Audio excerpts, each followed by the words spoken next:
बिस्मिल्लाहिर्रहमानिर्रहीम। अस्सलाम वालेकुम। साइंस लर्निंग इंस्टीट्यूट में खुश आमदीद। आज हम टॉपिक अलजेब्रा का लेकर आए हैं, रिजॉल्व इनटू फैक्टर्स। और आज हम, क्योंकि ये मुख्तलिफ इसके तरीके होते हैं फैक्टर्स में रिजॉल्व करने के, आज जो हम मेथड यूज करेंगे वो है बाय टेकिंग कॉमन। और इससे रिलेटेड क्वेश्चन से हम जानेंगे कि किस तरह से कॉमन लेकर हम फैक्टर्स में रिजॉल्व करते हैं। नाउ अब आपको, क्योंकि कॉमन्स हम रिजॉल्व इनटू फैक्टर्स कर रहे हैं बाय टेकिंग कॉमन्स। क्वेश्चन आपके पास 3 है, question number 1, question number 2, question number 3। अब हम इसमें जानते हैं कि कॉमन लेकर किस तरह से फैक्टर्स में रिजॉल्व किया जाएगा। सबसे पहले आपने क्या करना है, इज इक्वल्स टू का साइन आपने देना है। अब ये है P square Q plus P Q square. अब इन दोनों में हमने देखना है कि कौन सी चीज, कौन से जो हैं वेरिएबल्स हैं वो कॉमन है। अब इसके पास कितने पी हैं, 2 पी हैं। इसके पास कितना पी है, 1 पी है। तो इसका मतलब हो गया कि इन दोनों के पास कॉमनली 1 पी तो है, तो हमने 1 पी लिख दिया। ठीक है। इसके पास कितने क्यू हैं, 1। इसके पास कितने क्यू हैं, 2।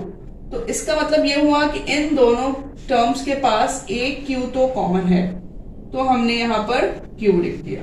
ठीक है। अब आपने ये कॉमन निकाला है। ये जो बेसिकली जो हम resolve into factors by taking Commons कर रहे हैं, ये हमने इन दोनों में से जो कॉमन चीज थी वो हमने निकाल दी। बाकी जो बचा है वो हम इस ब्रैकेट में लिखेंगे। अब क्या लेफ्ट ओवर है, अब इसमें देखें, P 1 इसके पास है, 1 इसके पास है, तो 1 P बचा है, 1 P आपने लिख दिया। Q इसके पास 1 है, यहां भी 1 है, तो इसका मतलब है Q हम नहीं लिखेंगे। फिर प्लस का साइन देंगे। 1 P इसके पास है, 1 P आपका क्योंकि कॉमन निकला, तो P हम यहाँ पर नहीं लिखेंगे। इसके पास 1 Q है, इसके पास 2 Q है, तो 1 Q एक्स्ट्रा है, 1 Q जो है वो यहाँ पर आ जाएगा।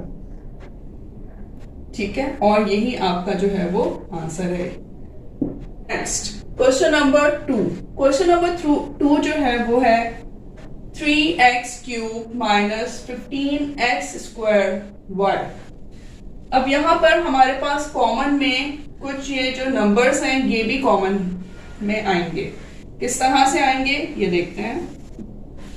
इज इक्वल्स टू का साइन हमने दिया। अब 3 है, 3 के टेबल में 15 आता है, बिल्कुल आता है, तो इसका मतलब हुआ कि 3 कॉमन टेबल है जो कि दोनों का है, तो 3 को कॉमनली हमने बाहर निकाला। बाकी x इसके पास कितने हैं, 3 है, इसके बाद x 2 है। इसका मतलब है कि दोनों के पास 2x तो हैं ही हैं, कॉमन 2x हुए, तो कॉमनली 2x x² लिखा आपने। y है इन दोनों के पास, नहीं है, तो y इन दोनों के पास कॉमन नहीं है। अब आप ब्रैकेट में जो लेफ्ट ओवर टर्म्स हैं वो आप लिखेंगे। कॉमन निकालने के बाद 3 इसके पास है, ये बाहर आ गया। इसके पास 3x है, इसके पास 2x है, 1x रह गया, 1x इधर आ गया। माइनस 3 के टेबल में 15 हाँ कितने टाइम्स आता है, 3 5 15, 5 लिखा आपने। x² बाहर है, y रह गया, तो y हमने यहाँ पे लिखा। ये आपका रिजॉल्व हो गए सारे फैक्टर्स। ठीक है। अब ये तीसरा क्वेश्चन, ये आप देखें, ये आपको कितना क्विक मेथड है। आपको सिर्फ 2 मिनट में जो कॉमन है वो बाहर निकालने हैं, जो लेफ्ट ओवर रखने हैं ब्रैकेट में, और ये आपका आंसर फाइंड आउट हो गया। लास्ट क्वेश्चन सॉल्व करते हैं। 9 45 जो है वो 9 के टेबल में आता है, बिल्कुल आता है, तो 9 कॉमन आएगा।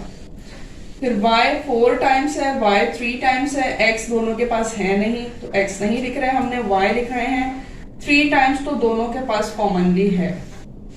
अब बाकी जो बचा है वो यहाँ पर ब्रैकेट में शो कर देते हैं।